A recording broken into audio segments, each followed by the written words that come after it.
네, 시장에 관심 있는 이슈 진단하는 마켓 주민 시간입니다. 오늘은 리더스 인덱스 박주근 대표님과 함께 엔터사들, 엔터주들 이슈들 점검하겠습니다. 어서 오십시오. 네, 안녕하세요. 주요 아이돌들의 이제 재계약 여부를 놓고 좀 설왕설래하고 있고 실적 시즌이 다가옵니다. 먼저 하이브는 BTS가 뭐 일부 군대 가고 그랬는데 전원 재계약 성공했다는 얘기가 있었고요. 네. 주가는 또 별로 반응을 안 합니다. 거기에 대해서는요. 네.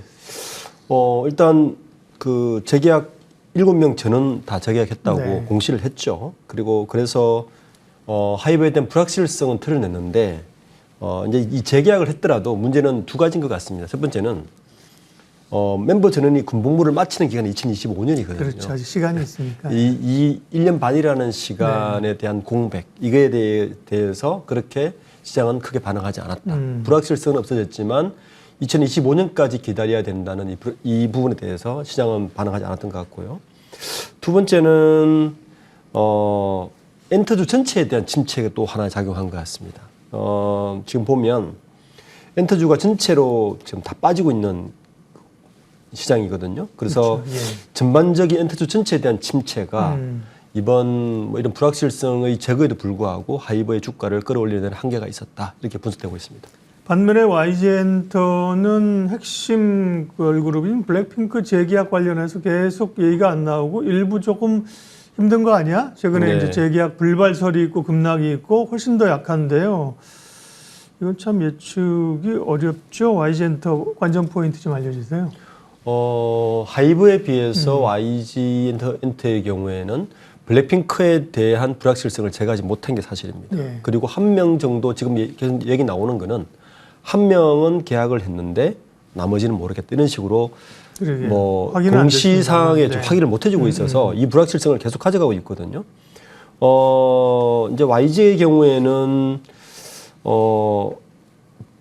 이제 계약 기간이 이미 지났잖아요. 블랙핑크하고 지난데도 불구하고 이 불확실성을 해결하지 못해가지고 있는 거고, 문제는 이제 하이브와 좀 YG엔터는 조금 결이 다른 게 하이브의 경우에는 일종의 같은 엔터사지만 플랫폼으로 움직이는 시스템으로 움직이는 게 강하고, 그렇죠. 멀티 레이블이니까 그렇죠. 예. 멀티 레이블이기 때문에 그에 대한 강점이 있는 반면에 YG엔터의 경우에는 멀티 레이블이 아니지 않습니까? 그러니까 특정 빅 아이돌 그룹에 굉장히 의존하는 게 있어서 이런 불확실성이 훨씬 더 리스크가 더 크게 작용하는 것 같습니다. 네.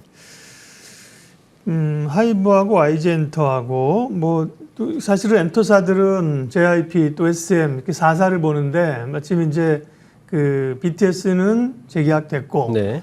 그다음에 블랙핑크는 아직 안 됐고 그래서 두 회사를 좀 공교롭게 비교를 하게 됩니다. 하이브는 그러면 이제 기대 요인은 앞으로 뭐 4분기, 3, 4분기 되면 기대 요인이 뭐 실적이나 공연이 좀 늘어나고 그러나요?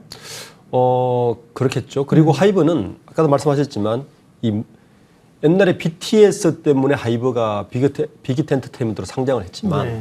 사실은 그 이후에도 그때도 가장 큰 리스크는 BTS가 군대를 가거나 없으면 어떻게 하지라는 리스크가 분명히 있었거든요.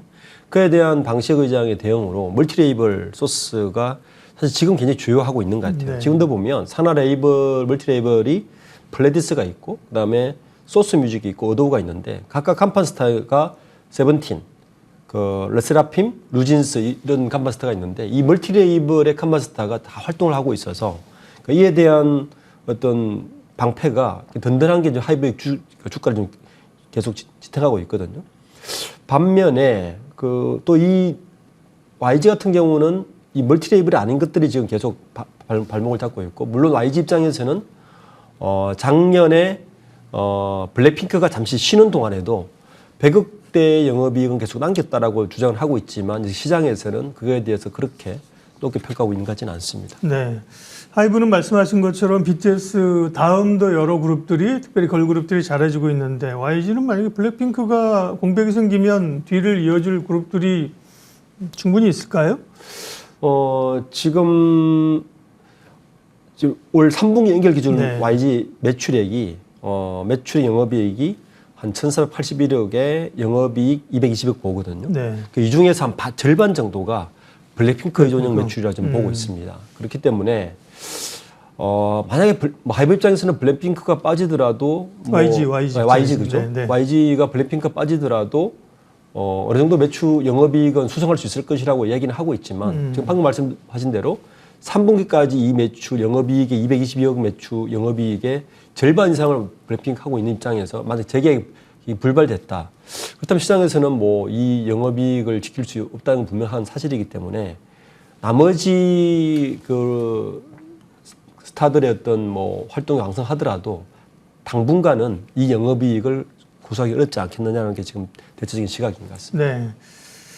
그러면 JYP나 SN까지 포함해서 엔터 4사들 지금은 어쨌든 3분기 실적을 기대하는 상황이기 때문에요. 실적이 어떻게 될지가 궁금한데 대체적으로 실적은 좋게 나올 걸로들 기대하고 있는 거죠, 분위기는. 그렇죠. 예.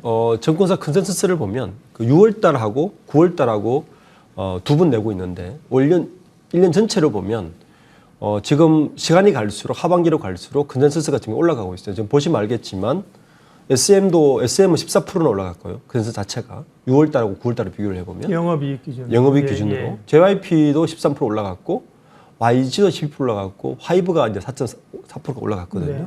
그러니까 전체적으로 보면 전반기보다는 하반기의 실적을 더 기대하는 이유가 아무래도 공연 같은 게 엔데믹 이후에 훨씬 더 많이 되고 있고 이런 것들이 지금 실적으로 나타나고 있어서 지금 만약에 BTS의 불확실성은 제거됐고 블랙핑크의 불확실성까지 제거되고 나면 하반기는 실적에 기댄 주가 상승이 동력으로 작용해서 엔터주를 좀 끌어올리지 않을까라고 예상하고 있습니다. 내부적으로 좋은 면도 있고 뭐 노이즈도 있고 그렇고요. 큰 변화는 사실은 JYP가 이제 미국하고 함께하는 A2K 프로젝트라는 거를 시행해서 조금 앞으로도 얘기했지만 또 비추어라는 그룹이 이제 탄생했고 네. JYP는 이제 중국, 일본 이렇게 이제 가고 하이브도 미국이랑 결국 이제 글로벌하게 뻗어나가려는 그 변화들 그런 그렇죠. 것들이 어떻게 자리매김하느냐가 향후에 중요한 것 같고요. 엔터주 관전 포인트하고 지금 주가는 많이 밀렸는데 지금 상황에서는 매력적인지 전망은 어떠실까요? 하반기는 아무래도 실적 위주의 장세가 있을 것 같고요. 이제 조금 다른 면으로 보면 방금 말씀하셨던 것 같이 향후 엔터주의 핵심은 지금까지는 BTS라든지 블랙핑크라든지 국내에서 성장한 빅 그룹들이 어떤 성장 모멘텀을 이끌고 그 그룹들에 의해서 실적이 좌지우지되는 형태로 엔터주가 주도했다면 아마 하반기 이후에 내년부터는 이 어느 엔터주들이 기업들이 멀티레이블이나 플랫폼을 확실한지에 대해서 그걸 판단할 것 같은데 방금 말씀하셨던 것 같이 JYP는 A2K 프로젝트를 하고 있지만 하이브는 드림 아카데미를 통해서 또 만들고 있거든요. 그러니까 이 K컬처의 아이돌 시스템을 얼마나 글로벌하게 펼칠 수 있는가가 향후에 이 엔터주 4사들의 성장세를 판가름하는 중요한 중심이 되기 때문에 네. 내년도의 가장 관전 포인트는 바로 이 그 K컬처의 시스템을 글로벌화 시킬 수 있느냐가 핵심 관전 포인트가 될 것 같습니다. 네. 만약에 이게 어느 정도 성과도 이루어진다면 매출액의 모든 것들이 훨씬 더 성장세가 있을 거라 좀 보고 있습니다. 네. 시총 기준으로 하이브, JYP, SM, YG 이렇게 돼 있는데요. 전망은 다 얘기해 주셨고 사심을 좀 담아서 좋아하는 그룹이 있거나 4사 중에서 특별히 좀 끌리는 회사는 어디입니까, 대표님? 사심이라고 말씀드렸습니다. 저는 SM의 성장세가 기대되고 있습니다. 왜냐하면 네, 예. 작년에 굉장히 큰 내용을 겪었고 네. 그리고 SM도 하이브 같이 멀티 레이블을 시도한다고 분명히 이야기를 했거든요. 예. 시도하고 있고 그에 대한 기대 효과가 그 이수만 총괄 PD가 없는 상태에서 SM이 어떤 식으로 거듭날 수 있을까 되게 기대되고 있는 부분이 있어서 네. 현재 멀티 레이블을 하고 있는 곳은 엔터 4사 중에서 하이브와 그 SM밖에 없단 말이에요. 예. 그렇다면 SM의 멀티 레이블 전략이나 카카오와 시너지 이런 거. 시너지 이런 네. 것들이 어떻게 펼쳐질까가 좀 중요한 관전 포인트라서 저는 개인적으로는 SM도 한번 지켜보고 있는 입장입니다. 어떤 그룹을 좋아하시는지 사심을 좀 담아서 말씀하시라 했더니 사심이 아니라 분석적으로 예. 얘기를 하셨습니다. 엔터주 기대감 있죠. 리더스 인덱스 박주근 대표님 함께했습니다. 고맙습니다. 네, 감사합니다. 지수는 어떻게 되는 건가요? 뭐 지수는 오늘은 그야말로 이제 뭐 추석 연휴 전에 진짜 관망이네요. 그죠? 예, 아마 거래량, 거래대금도 상당히 낮을 거예요. 코스피가 8포인트, 코스닥 1포인트.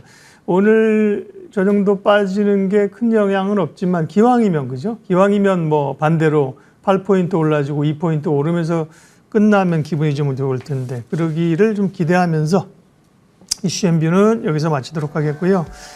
예, 뭐 연휴 전에 9월에 고생들 진짜 많이 하셨습니다. 예, 연휴 기간 잘 보내시고 재충전하시고 또 기업에 대해서 스터디도 하시고 뉴스보다는 산업이나 산업 리포트 이런 거 좀 많이 보시면 도움이 되지 않을까 싶어요. 연휴 이후에 다시 뵙도록 하겠습니다. 함께 해주셔서 고맙습니다.